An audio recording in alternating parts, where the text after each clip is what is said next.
Right, everyone here is fine. Great to be here in Australia. Happy to have Cyber up here. I also have a little koala up here with me. Hopefully this one doesn't pee on me or even rob me later on with a gun or a boomerang. Right, so I'm Emil, Emil Tan, the second Tan in this theater, maybe, after Kim Xiong. So Tan is the most, one of the most common last name in Singapore and Malaysia. If you go to Singapore and Malaysia, if you go out there and call out Tan, please don't, because you'll be DOS, trust me. So I'm from the Singapore chapter of the Honeynet Project, and so today my presentation will be sharing some of the experience on how we sell our honeypots over the years, and hopefully at the end of the day, with all the talks that you learn about honeypots, you get some glimpse or some ideas how you can really start setting it up to get things going. So we know the threat landscape is always changing. Every day we get lots and lots of malware, and over the years we see that it started off people attacking servers, then endpoints, and now lots and lots more on things, your webcams, toasters, and whatnot. Then you have ransomware. A lot of people have been talking about, the last five years-ish, been saying there's going to be lots of attack coming, but we didn't really see it because people don't know how to make money out of it. But here we are at the current stage. People now know the best way to make money by attacking computers, endpoints, or whatnot. And that's ransomware. And we in the Honeynet Project, we love seeing all this new stuff. And like some of the previous speakers have already demonstrated some of the use cases and so on. And many other things. And you get more and more recently, more and more leaked attack tools, advanced leaked attack tools coming out. And we always want to know more about this. And we all know that it can't be passive anymore. More and more people want to go into what we call doing intelligence. First, because it sounds sexy, right? And the other is because intelligence, if we tell people we have intelligence capability or we are doing intelligence, it really makes us feel intelligent. So lots of people want to do intelligence because they want to know, they want to be ahead of a threat, they want to know what's really going on out there, and so on. And one of the most common things when we talk about intelligence, gather data, is let's build a honeypot. That's one of the most common solution people actually come out with. And they say they want to do honeypots without really understanding what is honeypots. So hopefully, after the end of the day, you get more and more ideas on what a honeypot is. And if you're one of the bosses out there, don't go back and say, hey, we need to build honeypots. A red one is great, right? And because most people, I've seen lots of use cases, people deploying stuff without knowing what are they doing, why are they actually doing so, they don't get value out of it. Value is not found at the end of the day. And generally, one of the most common problem with deploying honeypots is they are overwhelmed with information or data. They're overwhelmed with things that they collected, they've seen, and have no idea how to make context out of it, how to really make use of it. Or worse, they collect things, they just look at it, they don't even know what they actually have collected over a long time period. And generally, that's all because of really, really bad design, or even incomplete design. They have no idea which direction they really want to head to. You build a train, a railway or build a train without railway, so it's not moving, or even you build a train with a railway that's going totally wrong direction. So we need to tackle this problem. We need to know, if you want to do intelligence, we need to know a way that can help you get there. And in the Singapore chapter, we conducted a threat intelligence research, trying to find ways that we can help you guys, we can help people to get there, how they can design honeypots to get there. And so we did a year-long research on that. We came out with, so we start off from the very basic, what exactly is threat intelligence? Too long, didn't read. In summary, there's lots of information out there. People always want more information, but it's the other two components that is what makes intelligence, which is analysis. If you have information, you need to analyze them. lots and lots of analysis on that. And then the most important after that is that context, or after analysis, it must be able to aid you in terms of making decision or taking action. If you can't do any of this, it's not intelligence, okay? So actions including inaction as well, which is you decided not to do anything based on the information or intelligence you gathered, okay?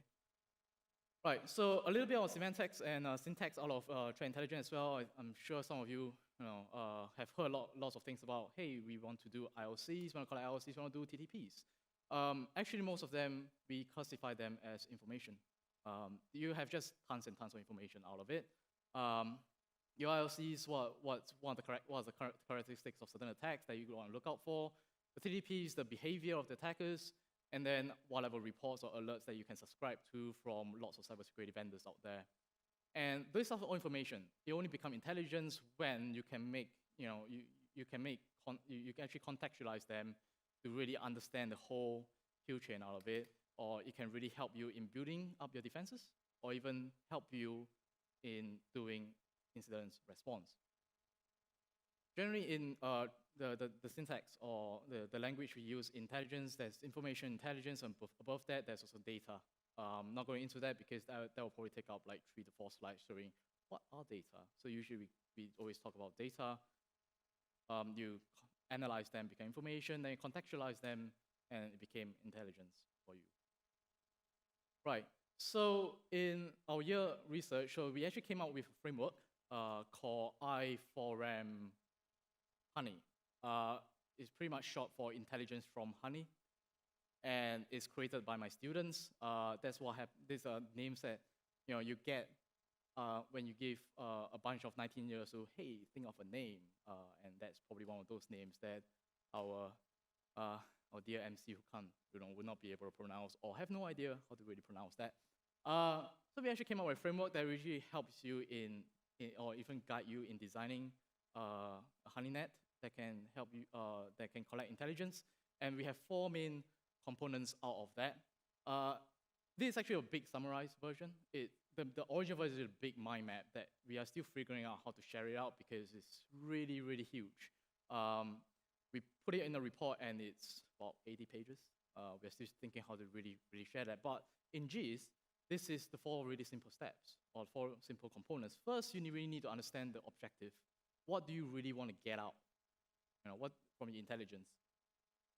You need to understand what's the purpose of doing so, and then you can move on.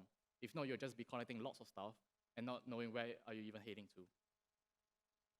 Then you need to understand the artifacts. What are some of the artifacts that you have or you want to create? What are the things that you really need? So you have your data, things like your registry files, your emails, your attachments, certain logs, SS file, logs of files being accessed, user credential, and so on. And then you have to transform that into information, which gives you a bit more into what I showed earlier about things. After that, after you crunch them out, it can be translated to TTPs, IOC, and whatnot, and then it can be transformed into intelligence. You need to understand the fundamental artifacts of it. And then after that, you can start thinking about how you really want to collect them. And this 3 component is pretty much a loop process. You just keep going back. You realize you have this, you do not have certain data, or that data might not justify your objective, and so on. You'll just keep going and going and going, and make sure you get the perfect setup. And after all this, then you can do, then you think about how you can produce intelligence out of this. And us as a open source project, sharing intelligence is a very big part of everything. So as you're in the last phase, you might want to revisit NUP 3, 2, or even 1 again, and again. So it's just a big loop process in this framework. So this is the setup that we designed out of that. This is just a very generic one. So most of the things, it comes on this part of the network, which is the sensors, your honeypots, your baits, whatnot. What are you really collecting? And then you can think about your logging, whatever, all the architectural infrastructure. And the analysis part is another important one. How you make use of this how you make use of all the data to get whatever you want, and then you share it out. And if you see carefully, there's actually two branches out, which is we format into intelligence and share it out, right? Also, we share out information. So it's very important when you're designing something, it's like, you know what are you really producing? Is it intelligence or is it just information? And some information will be good to share with the community because they can use this information and perform their own intelligence or their own their own intelligence that suit their own objective that might not be yours. And that will be really helpful within the whole cyber threat intelligence community. Right, so intelligence is a big subject to talk about. If you want to have more further reading in terms of making sure you're doing it right, I recommend these two papers, one by SANS and the other by ISF. Right, so with all this big setup, in the Singapore chapter, unfortunately, we are a team of 5 to 6 of us, and unfortunately, we do not have developers, or we are not very strong developers, unlike some of the chapters have, like Lucas Max, who's always coming out with new tools, is really great. So the thing about us is we are always playing catch-up. We are always playing catch-up in terms of the new honeypots that is coming out that is pretty much chasing after the threat landscape as well. So we have things like WannaCry that's coming out. We have things like new ransomware, new attacks on SMBs, and so on and so forth. And it just always amazed me that honeypots will be created within like 1 or 2 days out of it. And for us as a non-developer chapter, we always have to play quite a bit of catch-up to enhance the network that I showed earlier, right? So how we set up that whole gigantic network was pretty much waterfall initially because it's a big network. We know to get there, there's lots of things we have to do. But we can't just do that because honeypots just keep churning out all the time. And we have to be a lot more agile. And that's what we have been doing the last half year as well, is we want to adopt DevOps into our whole setup. And with the 5 principles, I'm sure some of you are already familiar with it. So DevOps, to ensure that your honeypot is always running, is very, very important. You have to ensure that you have to do continuous integration of new tools into your network. You can't just keep redesigning all the time, take it off, put it back on, take it off, put it back on. That will take a very long time, and you lose a lot of precious data. And then you have to do the continuous delivery, keep pushing out new stuff. Most of this has to be automated as well. So lots of great tools when you talk about these 3 principles, and it really helps in terms of designing when you use tools like Vagrant, Docker, Puppets, or Chef, or even Ansible as well. If you can just look at Playbook, and then you can really play around with to really understand what are the data you're collecting, and does it really help you serve the purpose of collecting or producing intelligence or threat information. So the other stuff, you have to make sure you always test them and make sure you produce the result that it wants. So DevOps, as we are doing, security is very important, DevOps. I'm sure most of people here are promoting that because honeypots are always being under attack. So if you don't think about security, you're pretty much screwed. So, and why is DevOps a very key principles we have to adopt as well is because we are jumping onto something called the data bandwagon. We are jumping into the data bandwagon, which lots of people are looking into data analytics, and that's where we are focusing as well. It's not too much about new honeypots and whatnot, but the whole data ecosystem as a whole. So we are focusing a lot in churning out things through data analytics, and we are opening up we're opening up this data warehouse to lots of people to really experiment with new techniques in data analysis. And through data analysis, we can then know what are some of the missing data out there that can help in more groundbreaking analytics techniques, methodology, and so on.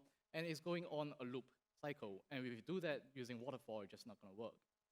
We have to do, we have to definitely adopt DevOps principles, DevOps solutions that really help us keep track on how we are going in this direction. So that's all from me. I have to thank all these students working with me on all this research on DevOps as well as threat intelligence. Great people, if you guys are looking for young chaps to hire, here they are. Well, most of them are in the army now because in Singapore you have to serve 2 years of conscription. And don't you just love their fashion style? We have great creative fashion sense in the security industry. Yeah, so thank you.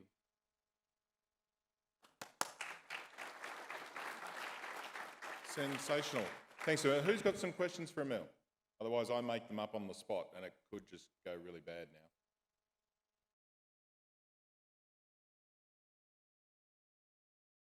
Yeah, the network diagram earlier is a very simplified version of it.